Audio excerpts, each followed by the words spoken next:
Este é o Sol. Desde o ano 10.000 a.C., a história abunda em pinturas e escritos que refletem o respeito e a adoração dos povos por este astro. E é simples entender o porquê, com seu aparecimento todas as manhãs, trazendo visão, calor e segurança, salvando-os do frio e da escuridão da noite repleta de predadores. Sem ele, todas as culturas perceberam que não haveriam colheitas nem vida no planeta.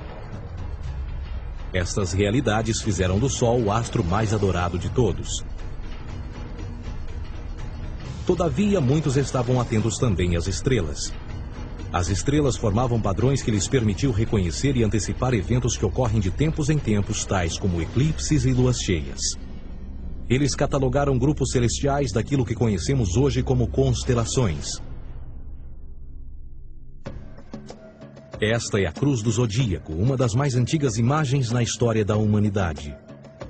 Ela representa o trajeto do Sol através das 12 maiores constelações no decorrer de um ano.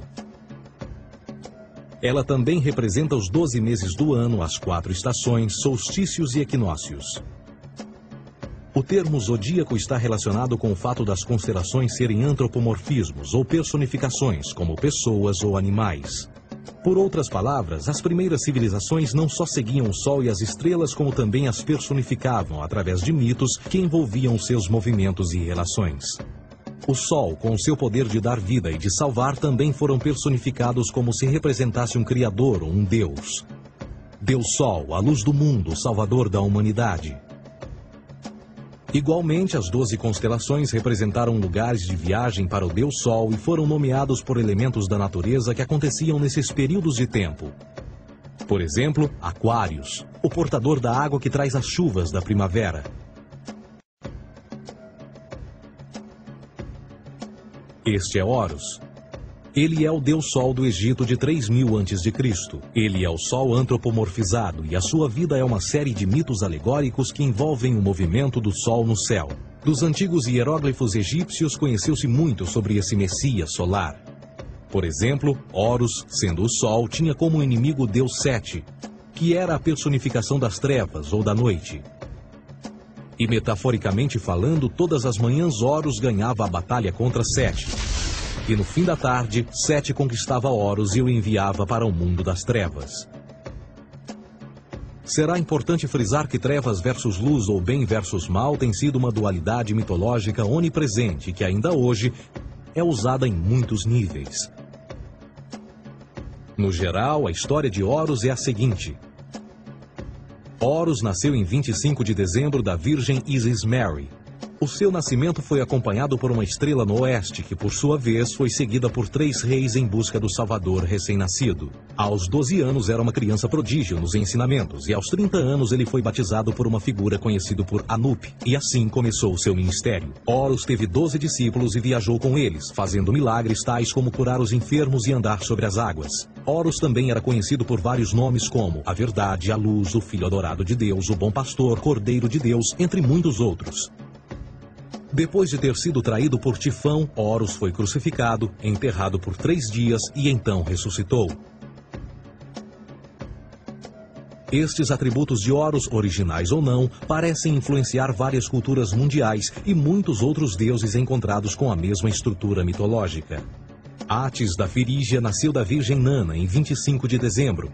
Crucificado, foi posto na tumba e 3 dias depois ressuscitou. Krishna, da Índia, nasceu da Virgem Davaki com uma estrela no ocidente assinalando sua chegada, fez milagres juntamente com seus discípulos e após sua morte ressuscita. Dionísio da Grécia nasceu de uma virgem em 25 de dezembro. Foi um professor peregrino que praticou milagres como transformar água em vinho e é referenciado como Rei dos Reis, Filho unigênito de Deus, o início e o fim, entre muitas outras coisas, e após sua morte ressuscitou. Mitra da Pérsia nasceu de uma virgem em 25 de dezembro. Ele teve 12 discípulos e fazia milagres.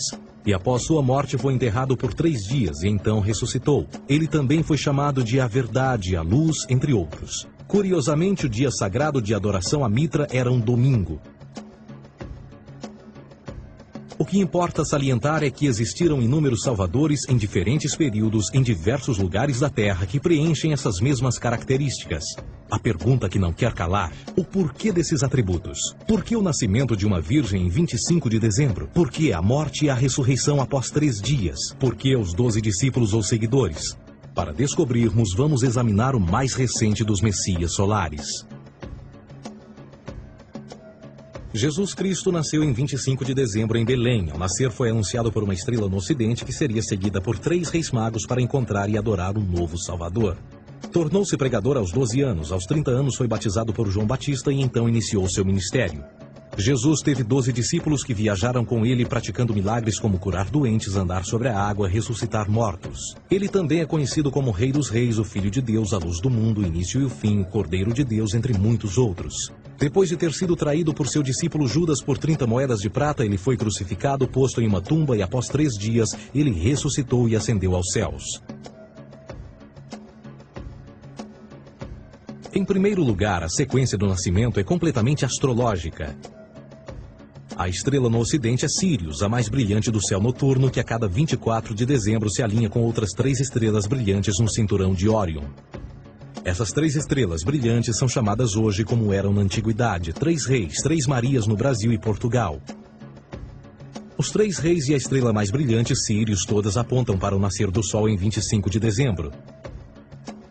Esta é a razão pela qual os 3 reis seguem a estrela a oeste em uma ordem que apontam ao amanhecer. O nascimento do Sol.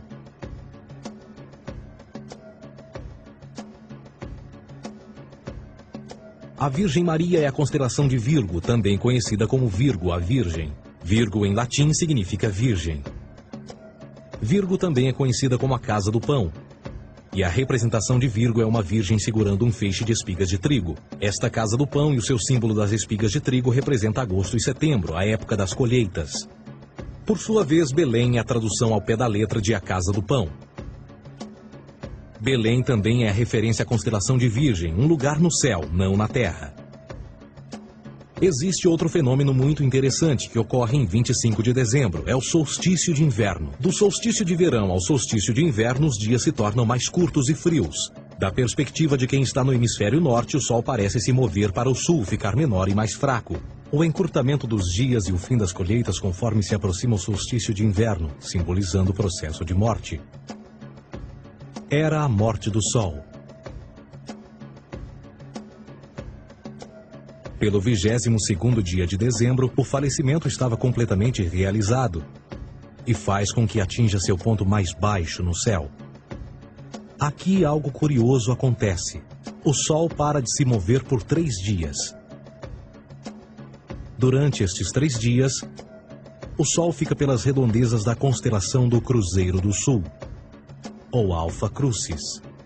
Depois desse período, em 25 de dezembro, o Sol se move 1 grau, dessa vez para o norte, trazendo perspectiva de dias maiores, mais calor e a primavera. E assim se diz: o Sol morreu na cruz, ficou morto por 3 dias, apenas para ressuscitar ou nascer mais uma vez. Esta é a razão pela qual Jesus e muitos outros deuses solares compartilham da ideia de crucificação, morte por 3 dias e o conceito da ressurreição. É o período de transição do Sol antes de mudar para a direção contrária no hemisfério norte, trazendo a primavera e assim a salvação. Todavia, eles não celebram a ressurreição do Sol até o equinócio da primavera, ou Páscoa. Isto é porque no equinócio da primavera o Sol domina oficialmente o mal, as trevas, assim como o período diurno se torna maior que o noturno. E o revitalizar da vida na primavera emerge. Agora, provavelmente, a analogia mais óbvia de todas neste simbolismo astrológico são os 12 discípulos de Jesus.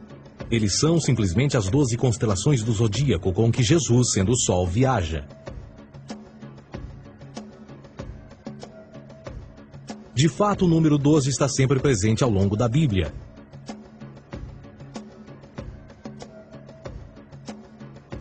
Voltando à cruz do zodíaco, o elemento figurativo da vida é o Sol. Isto não é uma mera representação artística ou ferramenta para seguir os movimentos do Sol. Era também um símbolo espiritual pagão. Uma logografia similar a isto.